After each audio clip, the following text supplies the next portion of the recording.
I'm David, I'm Dawn. and we are living out here in Alaska off grid, and we just want to tell you a little bit about ourselves. We're both retired law enforcement from Colorado. We worked for Sheriff's Department there for, well, I worked there for almost 39 years.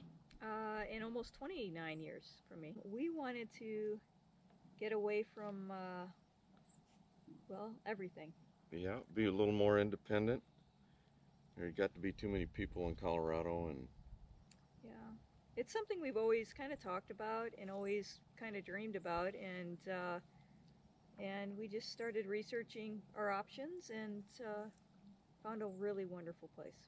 yeah, we looked about 2 years on the internet, different places, doing internet searches all over Alaska. Actually, we started in Montana and couldn't find Montana, Utah, Idaho, just couldn't find what we were looking for. And then we decided to try Alaska. Yes. And we looked at a lot of different places on the internet. We actually made a trip to Kodiak, Alaska, um, where we met Paula Laird she was a realtor there. Anyway, she took us to Raspberry Island. I went up there first, looked at the place, and it was pretty remote, but we talked about it, and then we went back again, both of us, to look at the place, and decided too many big bears. The bears were big, and there were a lot of them. Yeah, yeah. And it was. I think it was more me than David, but I don't want to live my life in fear every time I step out of the house, and I think I would have felt that way. So I didn't want to live like that. The place was great. It was a beautiful home, but we decided to kind of keep looking. And actually, when we were on our way up there to Kodiak, we were at the airport in Denver, and Don found this place on the internet. Mm-hmm. And so after we decided that that was a little too dangerous, I guess, um, we rearranged our whole itinerary and called a realtor down here, Bennett McGrath, and so we left Kodiak, went to Anchorage. Interestingly enough, in Anchorage, we met. Chip and Agnes Hailstone from Life Below Zero at the airport. In fact, they were on our plane. Yeah, they were going to Juneau, and introduced ourselves to them, and just really nice people and very encouraging. So we got some pictures of ourselves with Agnes and Chip Hailstone. So that was kind of neat. Then we came down here and met with Bennett McGrath, and she fixed us up with a place to stay. And then we came out here, and I think about the time we rounded this last curve up here and saw the place, Don said, "That's it." Um, and just to get you up to speed, this is an island in southeast Alaska, not far from Petersburg, and we are the only house on the island. So we're living alone on this island, and we love it. It's amazing, and it's our dream. So we bought the place, and then we went back home to Colorado, and that was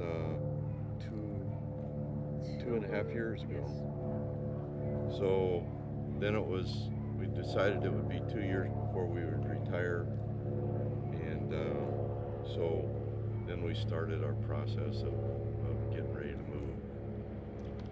So so then, how are we going to move to Colorado, or from Colorado to Alaska? It's not super easy. During COVID, across Yeah, the country. yeah. Well, first of all, we bought a couple of 20-foot shipping containers, and was going to put what we could in there and bring it to Alaska. Well, I don't know if you've ever tried packing a truck or anything with your stuff. you never can fill it to the top. So we decided to get a couple of these, some of these IBC containers. These It's they had the plastic tubs in them. it's like a steel cage, and Yeah. it contains a plastic tub that people put water or tar or various substances in. Yeah, so we found those on Craigslist and up around Greeley or somewhere, wasn't it? Yeah. And they were free, so we went up there. We got 12 of them, threw the plastic containers away, and just used the cage part to put all of our stuff in that we wanted, and it stacked up real well in the containers. We had bought a small bobcat from my brother and had fixed it up, so that worked out real well in loading that stuff. So one of the containers had all 12 of the IBC pallets or containers in it. The other one had, we had bought a sawmill to bring out here so we could cut our own lumber, and a bunch of tools and equipment went in that second container. So then we got it all loaded, and how do we get it to Alaska? Well, we contacted AML, which is Alaska Marine Lines, and shoot, they were great. Yeah, they were. They made all the arrangements to have it, a truck, a semi sent up there to have it picked up and then transported across to Bellingham, Washington, where it was then put on a barge and shipped to Petersburg. Yep.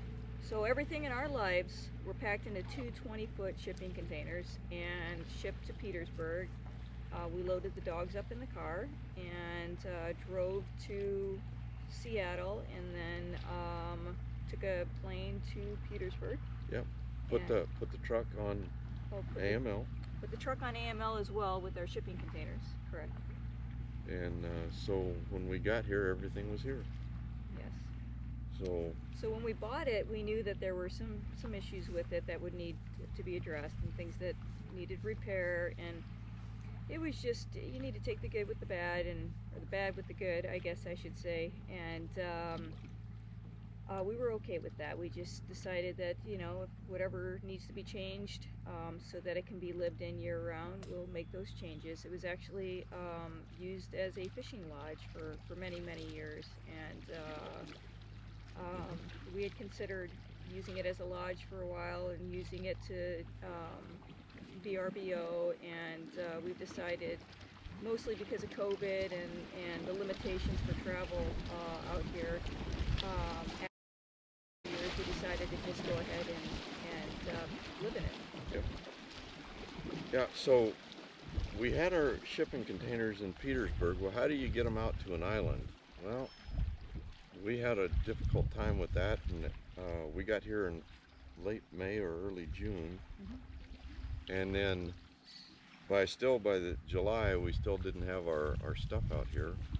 And so we were invited to a 4th of July party on another island by some people, and talking about it, and they suggested we call a guy by the name of Charles Davis. So that afternoon, afternoon of the 4th of July, we called Charles Davis, and lo and behold, that evening he called us back. And we told him our problem, and he says, well, let me see what I can do. He says, I'll come out tomorrow and look at the place. So he came out on the 5th, looked at it, and he says, I'll bring him out the next day, which was July 6th. So by the afternoon or evening of July 6th, we had the containers out here and unloaded. So all that is what you see. So if thank you. We're going to be doing this, try to be doing something every week. Yeah.